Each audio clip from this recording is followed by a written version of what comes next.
Okay, here we are, Matthew Russell Lee, Inner City Press, here at the Southern District of New York Courthouse.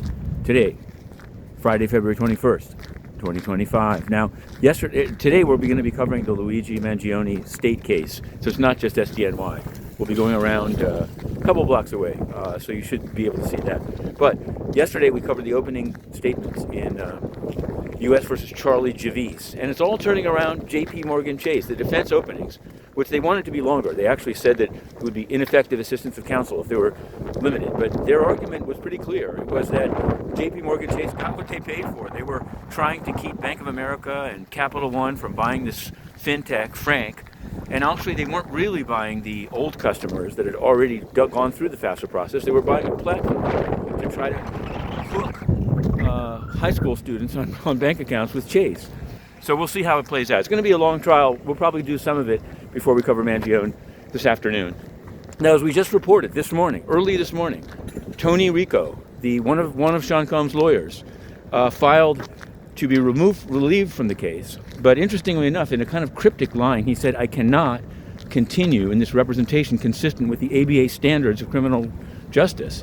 So this is, I don't know if the judge is going to make an inquiry, but we reported that. You can find it on Inner City Press. And also, speaking of inquiry, Judge Ho has yet to rule on Eric Adams' request, by the Justice Department's request, to drop the case against Eric Adams without prejudice. He hasn't ruled, and so yesterday there in fact was another filing by the former attorneys general who were criticized by Emile Beauvais as being politically interested, that the law firm representing them includes Mark Pomerantz and Kerry Dunn, both of whom worked on the Trump case in the then, I think it was under Cy Vance actually, but anyway, so there's that. You can find that. What else do we got? Oh, in the crypto sphere, Alex Mashinsky pled guilty, and he's supposedly giving back some money, but his wife is now filing an ancillary proceeding to try to keep some of the money. So we just put that up. We'll see how much she's asking for. She's asked for an extension of time to make it clear,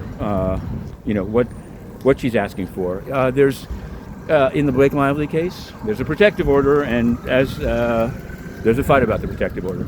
The music you hear is a Chinese funeral on the corner, just outside of the Chinese funeral home. I'm assuming. I don't want to be assumption. Maybe I'll turn it around and you can see it. We got sirens. We got it all taking place here. Speaking of crime, United Nations, crime scene, crime tape. United Nations, is the siren you hear for Antonio Guterres? Is the dirge you hear for the death of the credibility of the United Nations? It's possible. Look, no, it's Old Lang Syne. Hang on. And now it can be told. We're going to end here. This is the death of the United Nations, the death of their credibility. They took part in a terrorist attack. They banned the press that asks about it. It's a litmus test. End censorship or decant. To be continued.